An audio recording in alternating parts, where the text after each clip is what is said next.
जब किसी घर में एक नन्हे मेहमान का आना होता है और एक ऐसे नन्हे मेहमान का आना होता है जिसे बाकियों के मुकाबले थोड़ी-सी ज़्यादा अटेंशन, थोड़ा-सा ज़्यादा प्यार, थोड़ी-सी ज़्यादा केयर चाहिए होती है, तो कहते हैं कि उसे ना अपनी नज़रों से देखना बंद कर देना चाहिए। उसे देखना चाहिए भगवान की नज़र से, क्योंकि भगवान की नज़र बराबरी की नज़र होती है। और अगर माँ-बाप और भगवान के बाद ये सोचने की बजाय कि वो बच्चा क्या नहीं कर सकता, कोई ये सोचे कि वो बच्चा क्या-क्या कर सकता है, तो वो होता है उसका डॉक्टर। और आज हमारे साथ हमारी इस पॉडकास्ट सीरीज़ नन्हे फरिश्ते में एक ऐसे ही खास डॉक्टर मौजूद है। डॉक्टर दीपित कांत रवि, जो राष्ट्रीय बाल स्वास्थ्य कार्यक्रम के स्टेट टेक्निकल एडवाइज़र हैं। और मैं हूँ स्मृति और इस पॉडकास्ट सीरीज़ में डॉक्टर दीपित आपका बहुत-बहुत स्वागत है। वैसे मैं बता दूं that this podcast series is actually an initiative by women and child development department Haryana. So doctor Deepit, welcome to this show. मुझे इस बहुत ही अच्छे इनिशिएटिव और ये नन्हे फरिश्ते पॉडकास्ट सीरीज में आमंत्रित करने के लिए स्मृति जी आपका शुक्रगुजार हूँ। थैंक और you. Women and child development department Haryana सरकार का भी दिल से शुक्रगुजार हूँ। जी। डॉक्टर दीपित, क्योंकि ये पॉडकास्ट सीरीज जो है ना, जो ये हमने इनिशिएटिव एक लिया है और women and child development department Haryana ने लिया है, दिस इज बेसिकली थोड़ा सा इंक्लाइंड है कि हम ये देखना चाहते हैं कि जो चाइल्ड डिसेबिलिटी होती है, दिव्यांग बच्चों में जो तरह के इश्यूज आते हैं, उसके पहलुओं को समझना, उसके एस्पेक्ट्स को समझना और हमारी जनता तक इसे पहुंचाना, उन्हें समझाना। तो हम सबसे पहले आपसे यही जानना चाहते हैं कि चाइल्ड डिसेबिलिटी एक्चुअली होता क्या है और इसे कैसे, ये होती कैसे है, ये भी। बहुत अच्छा प्रश्न किया आपने स्मृति जी प्रोग्राम के शुरुआत में ही। आ, स्मृति जी, जब मैं इसको ऐसे देखता हूँ, जब बच्चे की पैदाइश होती है जी। उससे पहले माँ बाप के दिमाग में बच्चा पैदा लेता है। हम्म। जब वो गर्भ इंटरेस्टिंग। धारण करती है माँ, जी। तो उससे पहले ही उसके दिमाग में गर्भ धारण हो जाता है, वो अच्छा। बच्चे का स्वरूप आ जाता है। हम्म। ये आइडियल कंडीशन है, हम्म। ऐसा ही होना चाहिए हर एक माँ बाप के साथ। जी। कंसीव करने से पहले अगर ये चेहरा बच्चे का हम्म। आपके दिमाग में आ रहा है, हम्म। तो हम कहेंगे ये प्लान्ड प्रेगनेंसी है। जी। लेकिन अनफॉर्चुनेटली ज़्यादातर प्रेगनेंसीज जो हैं हम्म। वो एक्सीडेंटल प्रेगनेंसीज होते हैं, राइट। और इससे हमारी बच्चों में बहुत सारी समस्याएं कंसीव करने के बाद ही स्टार्ट हो जाती हैं, और हम्म। जब तक पता चलता है माँ को हम्म। बहुत लेट हो जाती है। बच्चा गर्भ में पलता है, धीरे धीरे पलता है, तो उसका इन्वायरमेंट पलने का जो होता है माँ का गर्भ होता है। हम्म। तो माँ का गर्भ शुद्ध हो, माँ का गर्भ न्यूट्रिशियस हो, हम्म। तो बच्चे को स्ट्रेंथ मिलता है, बढ़ते हुए बच्चे को। हम्म। वहाँ पे कोई टॉक्सिसिटी ना हो, हम्म। वहाँ पे कोई अनफेवरेबल कंडीशन ना हो। हम्म। ये एक पहला कंडीशन है अच्छे गर्भधारण का। जी। जी। और इसके लिए हम्म। माँ को और पिता को कुछ उपाय करने होते हैं, जिसमें कि उन्हें अगर कोई व्यसन है पहले हम्म। से, तो उसको छोड़ना पड़ता है। अच्छा। तो ये गर्भ धारण करने से पहले ही छोड़ देना चाहिए। जितनी भी बुरी आदतें अगर जितने भी आपको कोई बुरी है। आदतें हैं हम्म। वो पहले छोड़ें। इसलिए मैंने कहा कि प्लान करना चाहिए सबसे जी। पहले। जी। तो ये पहला स्टेट है डिसेबिलिटी को रोकने के लिए जी। और एक अच्छे गर्भधारण करने के लिए। हम्म। और इसी गर्भधारण के दौरान में हम्म। कुछ बायोलॉजिकल इश्यूज आ जाते हैं। हम्म। कुछ किसी भी बायोलॉजिकल या जेनेटिक रीजन के कारण उस अंग का प्रॉपर ना बनना, उसके फंक्शन में कुछ प्रॉब्लम होना, हम्म। तो ये आगे जाके जब बच्चा पैदा होता है तब उसमें जन्म के समय दिखता है, हम्म। जिसे हम बर्थ डिफेक्ट के नाम से जानते हैं। जी। ये बर्थ डिफेक्ट प्रायः 4 तरह के होते हैं, हम्म। जिसमें से कि सबसे जो ऑब्वियस बर्थ डिफेक्ट होता है, जिसको हम नंगी आंखों से बर्थ के समय देख सकते हैं, जी। और जिसे हम बोलते हैं visual birth defect. Okay. Like बच्चे में क्लेफ्ट लिप है, हम्म। चेहरे से दिख गया माँ को कि बच्चे में हमारे पास कटे फटे होठ हैं या कटे फटे तालू हैं, जिसे क्लेफ्ट लिप और पैलेट बोलते हैं। बच्चे में और किसी भी तरीके पीछे फोड़े हैं, पीठ के रीढ़ के हड्डियों पे फोड़े हैं, जिसे न्यूरल ट्यूब डिफेक्ट कहते हैं, जो कि बहुत ही प्रिवेलेंट है। बच्चों में पैर मुड़ा हुआ है जन्म से जी, जिसे क्लब फुट कहते हैं, राइट, जो कि आगे जाके अगर ट्रीट ना किया जाए तो वो पैर और मुड़ के चलने फिरने में असमर्थता बच्चों को हो जाती है। राइट, तो इस तरीके से डिसेबिलिटी, जो ऑब्वियस डिफेक्ट कहते हैं, इसकी स्क्रीनिंग और इसकी डिटेक्शन हम बच्चा जैसे ही माँ के गर्भ से बाहर जन्म होता है तभी हम इसको देख के समझ सकते हैं और उसका इलाज कर सकते हैं और बच्चे को डिसेबिलिटी में कन्वर्ट होने से बचा सकते हैं। राइट। ये मैं ऑडियंस को और व्यूअर्स को बताना चाहूँगा कि ये जो बर्थ डिफेक्ट्स जिनका मैंने नाम लिया, ये बहुत अच्छे ढंग से क्यूरेबल हैं, सर्जिकली करेक्ट किए जा सकते हैं और बच्चा एक सर्जिकल करेक्शन के बाद नॉर्मल एज अदर चिल्ड्रन वो पार्टिसिपेट कर सकते हैं अपनी लाइफ में। सो डॉक्टर दीपित, आप अभी बात कर रहे थे कि ऐसे बर्थ डिफेक्ट्स जो नज़र आ जाते हैं सामने से, वो तो पता है, ऑब्वियस है, लेकिन कुछ ऐसे भी डिफेक्ट्स होते हैं जो नज़र नहीं आते। बच्चे की जैसे जैसे ग्रोथ होती है, जैसे जैसे वो बड़ा होता है, तो हल्के हल्के से वो शायद किसी को नज़र आने शुरू हों। उनकी स्क्रीनिंग, उनका डायग्नोसिस, उन्हें आइडेंटिफाई करना, इसका क्या प्रोसेस होता है? जैसा कि मैंने आपको पहले विजुअल बर्थ डिफेक्ट्स के बारे में बता दिया स्मृति जी कि जी। ये कैसे दिख जाता है नंगी आंखों से। राइट। दूसरे जो बर्थ डिफेक्ट होते हैं जिनको भी आइडेंटिफाई करना जन्म के समय ही बहुत इंपॉर्टेंट है, नहीं तो वो डिसेबिलिटी में कल्मिनेट हो सकते हैं, जी। वो हैं, उन्हें कहते हैं functional birth defect. Functional birth defect. So functional birth defect वो डिफेक्ट्स होते हैं जिनको देखने के लिए आपको कुछ इक्विपमेंट की जरूरत होती है, जैसे कि हार्ट डिफेक्ट को देखने के लिए। हार्ट डिफेक्ट को देखने के लिए आपको सेट ऑफ इक्विपमेंट चाहिए जिसे इको बोलते हैं। इको से वो बच्चे को दिल में आपने सुना होगा, दिल में छेद होते हैं, तो वेंट्रिकल सेप्टल डिफेक्ट होते हैं, बहुत सारे तरह के कम्प्लेक्स डिफेक्ट्स होते हैं जिसमें बच्चा नीला पड़ जाता है जन्म के साथ ही। तो एक तो नीला पड़ने वाली जो स्थिति है वो एक्सट्रीम स्थिति है, उसमें तो बच्चे को इमीडिएट सर्जिकल अटेंशन की ज़रूरत पड़ सकती है या मेडिकल अटेंशन की ज़रूरत पड़ सकती है। लेकिन किसी किसी कंडीशन में बच्चा नॉर्मल ही दिख सकता है और बट उसमें दिल की प्रॉब्लम होती है, तो इसे डिटेक्ट करने के लिए प्रॉपर इको और डॉक्टरी जांच की ज़रूरत पड़ती है। दूसरी तरीके की फंक्शनल बर्थ डिफेक्ट जब मैं कहूँ जो कि बहुत प्रिवेलेंट है, वो है हियरिंग को आप जन्म के समय असेस करना बहुत मुश्किल होता है। तो इसके लिए हियरिंग की जांच, प्रॉपर स्क्रीनिंग होनी बहुत ज़रूरी है और जिस इंस्ट्रूमेंट से इसकी जांच होती है उसको बोला जाता है OAEE, ऑटो एकॉस्टिक इमिशन बोला जाता है, जो कि एक सिंपल क्विक टेस्ट है।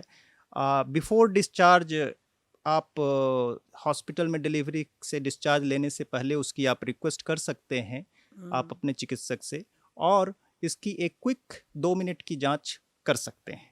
ठीक है। और इससे आपको उसकी सुनाई की स्टेटस बच्चे के चल जाता है, एक स्क्रीनिंग लेवल पे पता चल जाता है। राइट। सो बात करते हैं हम कि जैसे आपने अभी बताया कि जो इनका स्क्रीनिंग हो जाता है नॉल, लेकिन कई बार ऐसा होता है कि पेरेंट्स को नहीं भी पता चलता, थोड़े से इग्नोरेंट होते हैं या अभी एक्सेप्टेंस नहीं आई होती। तो क्या आपको ऐसा लगता है कि अर्ली इंटरवेंशन से जो है इसका जो रोल है, अर्ली इंटरवेंशन का जो रोल है वो बहुत अच्छा होता है ताकि जो प्रिवेंट इसे किया जा सके? स्मृति जी, अर्ली इंटरवेंशन तभी कारगर है जब हम अर्ली स्क्रीनिंग कहेंगे। अर्ली स्क्रीनिंग के बाद ही हम अर्ली इंटरवेंशन कर सकते हैं। Right. So the pre requisite condition जो है वो है अर्ली स्क्रीनिंग। राइट। सो बच्चे के माता पिता और साथ में जो हेल्थ सिस्टम है उसका प्राइम रिस्पॉन्सिबिलिटी बनता है कि जैसे ही बच्चा माँ के पेट में बढ़ रहा है तब भी हमारे पास सरकारी सिस्टम में जो गवर्नमेंट ने हमारा हेल्थ सिस्टम जो बन रखा है उसमें ANC जिसको बोलते हैं एंटी नेटल चेकअप। या सो जैसे ही हमारे हेल्थ स्टाफ्स को पता चलता है कि मदर गर्भधारण में है और उसकी जांच शुरू हो जाती है, और जांच में मदर जो प्रेग्नेंट लेडी हैं उनका सहयोग बहुत अपेक्षित होता है। ओके। और वहीं से स्टार्ट हो जाता है इसकी स्क्रीनिंग राइट। कि बच्चा डिस्ट्रेस में तो नहीं है गर्भ में, तो ये वहाँ पे से ही, और मदर को कोई रिस्क तो नहीं है, मदर के कोई कॉम्प्लिकेशन डिलीवरी में तो नहीं आने वाले हैं। तो ये तो बहुत शुरुआत से ही गवर्नमेंट में जो सिस्टम बन रखा है उससे ही एक ही चीज अपेक्षित है जो कि हमारे गर्भवती महिलाओं से अपेक्षा है कि वो इस चीज का लाभ उठाएं। जो तीसरी बर्थ डिफेक्ट की बात मैं स्मृति जी जो करना चाहता हूँ वो है न्यूरोलॉजिकल बर्थ डिफेक्ट। राइट। ये बच्चे जब पैदा होते हैं जी। तो उस समय डॉक्टर्स तो इसकी स्क्रीनिंग कर लेते हैं, लेकिन माँ बाप को पता नहीं चलता है कि बच्चे में क्या न्यूरोलॉजिकल डिफेक्ट्स हैं। ओके। और अगर वो बच्चा मिस होके घर में जाता है तो इसके डेवलपमेंट के दौरान में वो बर्थ डिफेक्ट के मैनिफेस्टेशन लक्षण जो हैं वो दिखने लगते हैं न्यूरोलॉजिकल डिफेक्ट्स के। राइट। सो न्यूरोलॉजिकल डिफेक्ट को सबसे बड़ा जो रोल है हमारे अर्ली इंटरवेंशन में, इसको अगर छोड़ दिया जाए तो वो फिर डिसेबिलिटी में कल्मिनेट हो जाता है। न्यूरोलॉजिकल डिसेबिलिटी में लाइक सेरेब्रल पल्सी जिसका एग्जांपल है, तो सेरेब्रल पल्सी बच्चे में ब्रेन इंसल्ट हो जाती है ड्यूरिंग प्रेगनेंसी, और जन्म से 2 साल के बीच में कुछ इंसल्ट होती है तो उसको हम लोग सेरेब्रल पल्सी के रूप में कहते हैं। ठीक है। सो इसमें अगर बच्चे में जल्दी से डिटेक्शन हो जाए, 3 महीने में बच्चा गर्दन संभाल लेता है। ठीक है। गर्दन संभालने में दिक्कत हो रही है बच्चे को, वहीं पे अगर हम उसे थेरेपेटिक इंटरवेंशन पे डालें और मेडिकल अटेंशन दें तो बच्चे को बहुत हद तक इसके पोटेंशियल को ऑप्टिमाइज किया जा सकता है और डिसेबिलिटी में जाने से रोका जा सकता है। सो अगर हम बात करें RBSK की और WCD डिपार्टमेंट की, जब हम बात करते हैं तो उनकी तरफ से क्या क्या चीज़ें की जा रही हैं खास तौर पर ताकि बच्चों के अंदर जो ये डिसेबिलिटी है उसे प्रिवेंट किया जाए? राष्ट्रीय बाल स्वास्थ्य कार्यक्रम की शुरुआत 2013 में हुई जी। और हरियाणा एक ऐसा राज्य था जिसमें सारे जिलों में एक साथ 2013 में ही टीमों का गठन किया गया, जो कि मेडिकल टीमों का गठन किया गया, और हर एक जिले में एक डिस्ट्रिक्ट अर्ली इंटरवेंशन सेंटर का निर्माण किया गया। ओके। सो इसमें 2 कंपोनेंट थे। एक अर्ली स्क्रीनिंग के लिए हमने मोबाइल टीम्स का गठन किया, जो कि आंगनवाड़ी में जाके, स्कूलों में जाके बच्चों को आंगनवाड़ी में साल भर में 2 बार विजिट करते हैं और उस एरिया के पूरे बच्चों की कॉम्प्रिहेंसिव स्क्रीनिंग करते हैं, जिसमें कि वो देखते हैं कि बच्चे में कोई डिफिशियंसी तो नहीं है, न्यूट्रिशनल डिफिशियंसी तो कमी तो नहीं है, बच्चे में कोई बीमारियां तो नहीं है प्रिवेलेंट, बच्चे में कोई बर्थ डिफेक्ट तो नहीं है जो कि मिस हो गया है हॉस्पिटल से और वो कम्युनिटी में अभी बच्चे उस तरीके के हैं और उनका इलाज नहीं हुआ है, और बच्चे में क्या कोई डेवलपमेंटल डिलेज निकल के आ रहे हैं। अच्छा। और वो जब पकड़ लेते हैं तो उन्हें हम जल्दी से डिस्ट्रिक्ट अर्ली इंटरवेंशन सेंटर, जो हमारा केंद्र जिला अस्पताल में बना हुआ है, हर एक जिला अस्पताल में बना हुआ है जी, वहाँ पे भेजा जाता है। और वहाँ पे हमारे पास एक मल्टी लेयर्ड सर्विसेज अवेलेबल हैं, जिसमें कि हमारे जो इन बच्चों के डेवलपमेंट को ठीक करने के लिए, करेक्ट करने के लिए लोग प्रोफेशनल्स की ज़रूरत है, वो सारे प्रोफेशनल्स का प्रावधान है जी, जिसमें कि वहाँ पे फिजियोथेरेपिस्ट हैं, वहाँ पे ऑडियोलॉजिस्ट हैं, वहाँ पे ऑडियोलॉजिस्ट एवं स्पीच थेरेपिस्ट हैं, वहाँ पे साइकोलॉजिस्ट की सुविधा है, वहाँ पे आँखों के लिए ऑप्टोमेट्रिस्ट की सुविधा है, वहाँ पे बच्चे की अर्ली सिखाई के लिए क्या क्या गाइडेंस चाहिए उसके लिए स्पेशल एजुकेटर की भी सुविधा है। सो ये हमारा एक यूनिक 2013 से पहले आपको कंट्री में कहीं भी इस तरीके की फैसिलिटीज नहीं थी। अच्छा। और ये एक तरीके से हमारा एक initiative initiative government of ministry of health and family welfare का था, जिससे कि पूरे डिस्ट्रिक्ट्स में आजकल जो पब्लिक को और बच्चों को, खास करके हमारे बच्चों को, ये सर्विसेज मिल रही हैं। जी, तो बच्चों के लिए तो काफ़ी कुछ कर रहे हैं जैसे आपने बताया, लेकिन जब किसी बच्चे के अंदर कुछ डिसेबिलिटी होती है तो सबसे ज़्यादा ना उसके पेरेंट्स पर इम्पैक्ट आता है, फैमिलीज़ पर इम्पैक्ट आता है, फैमिली डायनामिक्स चेंज हो जाते हैं। So I would like to ask you doctor Deepit कि फैमिलीज़ के लिए उन्हें सपोर्ट प्रोवाइड करने के लिए क्या कुछ स्पेशल रिसोर्सेज का इंतज़ाम किया गया है या डिपार्टमेंट की ओर से क्या किया जा रहा है? देखिए, ये जब डिसेबिलिटी इशू की बात करते हैं हम जी तो सिर्फ इसमें हेल्थ डिपार्टमेंट का डोमेन नहीं है जी।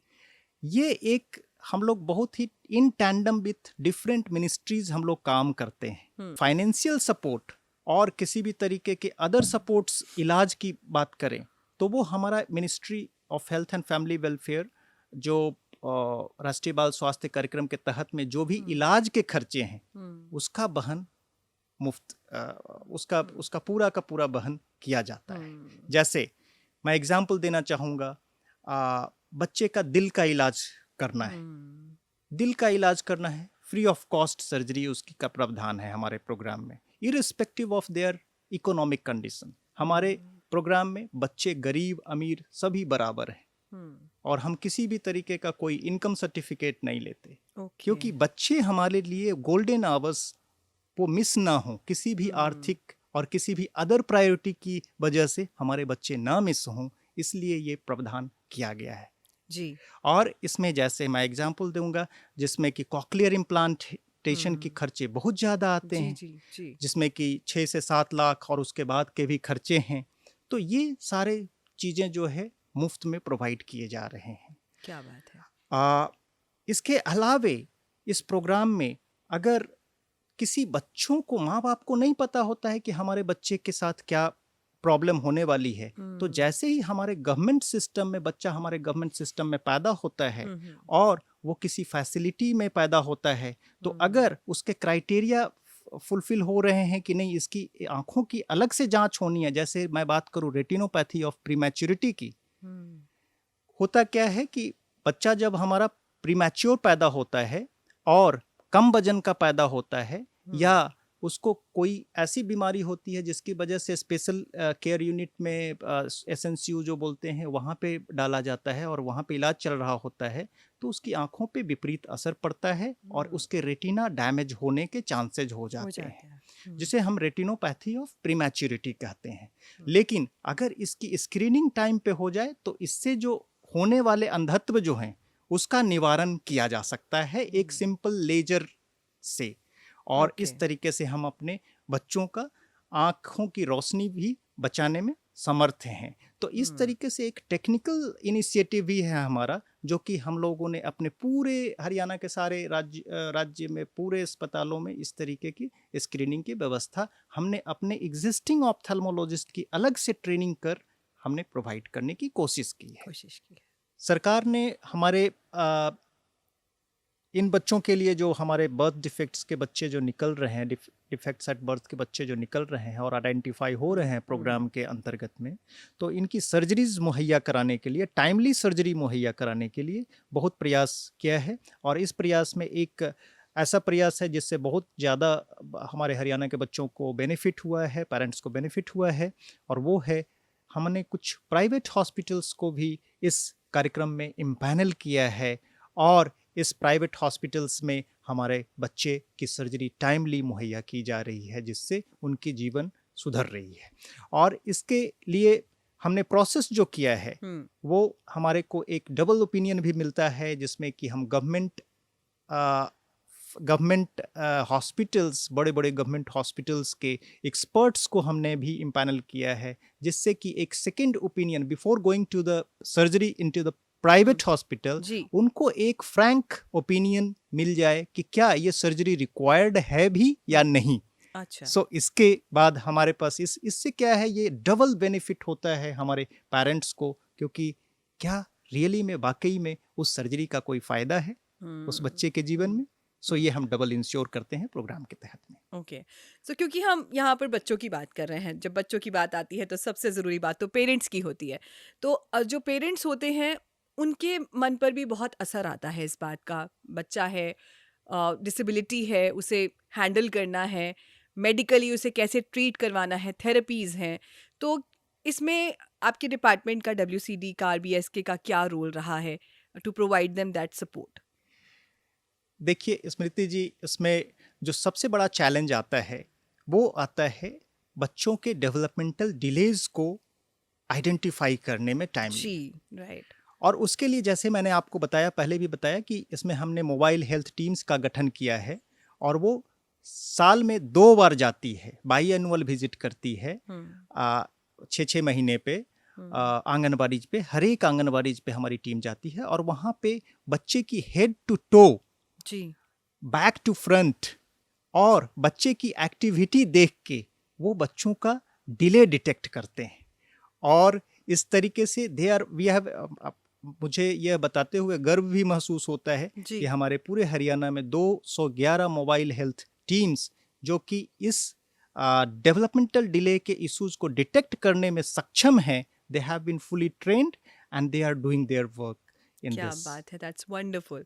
सो क्योंकि हम डेवलपमेंटल डिलेज की बात कर रहे हैं यहाँ पर, और ये बहुत ही कॉमन टॉपिक है, आजकल पेरेंट्स परेशान होते हैं, और हमने देखा है कि शायद पहले भी होते होंगे, क्योंकि पेरेंट्स थोड़ा सा अवेयर भी हो रहे हैं, और तो ये टर्म बहुत सुनने को मिल रही है। What exactly is that? Developmental delay में देखिए, हमें यहाँ से मैं एक एग्जांपल देना चाहूँगा। चंडीगढ़ स्टेशन पे आप खड़े हैं, किसी ट्रेन का इंतजार कर रहे हैं, जी। और अनाउंसमेंट होती है कि जो शताब्दी एक्सप्रेस है 5 मिनट देरी से आ रही है। So what you will do? You will wait for 5 yes, minutes. Yes, yeah. फिर एक अनाउंसमेंट आती है कि जो शताब्दी एक्सप्रेस है आधे घंटे देरी से चल रही है, फिर भी आप वेट करेंगे। जी, बिल्कुल। लेकिन आपको ये अनाउंसमेंट आ जाती है कुछ देर में कि जो शताब्दी एक्सप्रेस है वो किसी कारण से कैंसिल कर दी गई है। तब आप क्या करेंगे? तब आप किसी दूसरे बस से जाएंगे। या, आपको जाना तो है, जाना तो है। लेकिन आप किसी दूसरे रास्ते वहां तक, गंतव्य तक पहुंचेंगे। या। सो डिले हम्म। वो ये है 5 मिनट और आधे घंटे की देरी। जी। लेकिन एक ट्रेन डिरेल हो गई जो कि अब आने वाली नहीं है, उस तरीके से आने वाली नहीं है, आपको कोई दूसरा रास्ता उसके लिए एफर्ट्स करने पड़ेंगे। ढूंढना सो पड़ेगा। जब हमारे पास डिले का होता है तो delay can be corrected with intervention. With और इंटरवेंशन। डिले के लिए जो इसको कहते हैं, जो developmental, this delay can be culminated any time into the developmental disability. और जब एक तरफ डिसेबिलिटी में कल्मिनेट हो जाता है तो उसको इसलिए कहा जाता है, ये बहुत इंपॉर्टेंट है लोगों को जानना। और ये मैं मैसेज देना चाहता हूँ इस प्रोग्राम के माध्यम से और इस इनिशिएटिव के माध्यम से कि अगर डिले को आप करेक्टली, टाइमली पकड़ लेते हैं तो डेवलपमेंटल डिसेबिलिटी में कल्मिनेट होने से रोक सकते हैं, डिरेल होने से बचाया जा सकता है।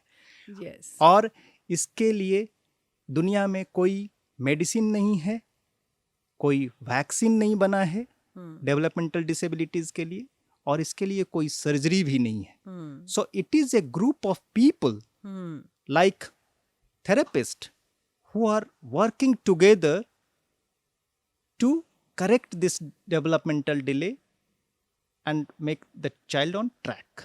क्या बात है। स्मृति जी, मैं आपको ये बताना चाहूँगा, हमारे सरकार के तरफ से एक इनिशिएटिव लोगों तक इंफॉर्मेशन पहुंचाने के लिए एक अच्छा इनिशिएटिव है कि ये कार्ड जो है हर एक माता को गर्भधारण के साथ ही दिया जाता है। और जब वो पता चलता है कि ये गर्भधारण में है, तो ये मातृ एवं बाल सुरक्षा कार्ड हुँ, उनको हैंड ओवर किया जाता है। और ये नई जो कार्ड है, इसमें एक एक ज्ञान ये भी दिया गया है कि अपने बच्चे के पैदाइश के बाद डिफरेंट टाइम इंटरवल्स हैं, 2 माह, 3 माह में बच्चा क्या कर रहा है, उसका अगर 2 माह में बच्चा क्या कर रहा है तो उसके लालन पालन की सलाह भी दी गई है। और साथ में अगर 3 माह तक बच्चा नहीं कर रहा है तो उसे तुरंत DIC में रेफर करने की सलाह भी दी गई है। जी। और इसी तरीके से ये 3 साल तक हमारा चार्ट जो है बना हुआ है, और इसे यूज कर माताएं जो है अपने बच्चे का विकास का, डेवलपमेंट का ख्याल रख सकती हैं और उसे तुरंत अगर जरूरत पड़े किसी भी पड़ाव पे तो उसे रेफर करके उस बच्चे की डेवलपमेंटल डिले को करेक्ट कर सकते हैं। जी। डेवलपमेंटल डिले से एक और बात जो मेरे दिमाग में आती है कि बहुत तरह की अबनॉर्मैलिटीज़ होती हैं बच्चों में। तो आजकल की इमर्जिंग अबनॉर्मैलिटीज़ जो ज़्यादातर आप देखते हैं कि लोगों को पता नहीं है बट दे एग्जिस्ट, वो क्या है? देखिए, आपने बहुत अच्छा सवाल किया। अ, मैं एक चीज़ का जिक्र करना चाहूँगा यहाँ पे। जैसे बच्चे की आँख आप जांच कराने जाते हैं, जी। बच्चा आपका आँख की जांच हो गई और आँख पाया गया कि ओके है, जी। बच्चे का आँख ठीक है, जी। बच्चा देख भी रहा है, लेकिन उसके विजन में कुछ और भी इश्यूज हो सकते हैं, क्योंकि विजन सिर्फ दिखाई नहीं देना है, विजन के साथ हमारे विजुअल मोटर फंक्शंस भी जुड़े रहते हैं। उस विजन को हम यूज करते हैं अपने चीज़ों को मैनिपुलेट करने में, हम विजन को अप्रिसिएट करते हैं। तो इसमें कहीं पे हमारी कुछ कमियां हो जाती है, ब्रेन में किसी पार्ट में कमियां हो जाती है जो कि डिटेक्ट नहीं हो पाती है नॉर्मल टेस्ट से। सो इसे कॉर्टिकल विजुअल इम्पेयरमेंट या cerebral visual impairment, right up word है, अप्रोप्रिएट वर्ड है। इस तरीके की चीज़ें अभी इमर्ज हो रही हैं जो कि बच्चों में देखा जाता है, और इसे अगर टाइमली आइडेंटिफाई कर लिया जाए तो इसे भी करेक्ट किया जा सकता है। सो मैं आपसे जाते जाते आखिर में एक सवाल जो कहना पूछना चाहती हूँ वो ये है कि आप क्या इन्विजन कर रहे हैं जिस तरह की सपोर्ट WCD डिपार्टमेंट की तरफ से या RBSK के अंडर दी जा रही है, या नई नई रिसर्चेज हो रही हैं, थेरेपीज़ की बात हो रही है, इस तरह की पॉडकास्ट सीरीज़ ऑर्गेनाइज की जा रही हैं जहाँ पर खुलकर इसके एस्पेक्ट्स को डिस्कस किया जा रहा है, तो आप क्या इन्विजन करते हैं कि आगे इसका फ्यूचर क्या होगा? देखिए, ये जो नन्हे फरिश्ते, ये जी। जो WCD डिपार्टमेंट का इनिशिएटिव है। इनिशिएटिव है, it's a very good public health intervention. जी।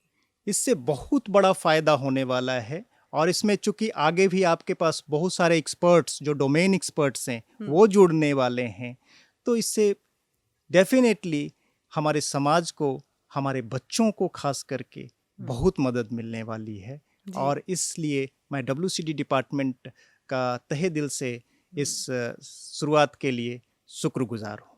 जी, बहुत शुक्रिया आपका डॉक्टर दीपित हमसे बात करने का। इतनी डिटेल कॉन्वर्सेशन आपसे हुई है और मैं आपको बीच-बीच में रोकना भी पड़ रहा था, इतने सारे हमारे पास और भी सवाल हैं, लेकिन क्योंकि वक़्त इसकी इजाज़त नहीं दे रहा हमें, तो मैं चाहूँगी कि आप जाते-जाते कुछ कुछ पेरेंट्स से कहना चाहें एक एक बात। मैं ये कहना चाहता हूँ बेसिकली कि देखिए, बच्चे को जो ट्रीटमेंट मिलता है वो आपको वापस मिलने वाला है समाज में आगे जाके। सो उनको लव, अफेक्शन, केयर, या लव, अफेक्शन और केयर अप्रोप्रिएटली प्रोवाइड कीजिए। इससे बच्चे बिगड़ते नहीं हैं, वो आपके प्रति ज़्यादा संवेदनशील होते हैं। And what you are giving today as an adult to them, they will be giving you back when you will need the most. क्या बात है! बहुत ही खूबसूरत मैसेज डॉक्टर दीपित ने हमें दिया है amongst all the talk that we have done with him. और ये पॉडकास्ट सीरीज़ नन्हे फरिश्ते इसी तरह से चलती रहेगी, लेकिन अभी हमें यहाँ से जाना होगा। मैं हूँ स्मृति और आपसे मुलाकात होगी अगले शो में।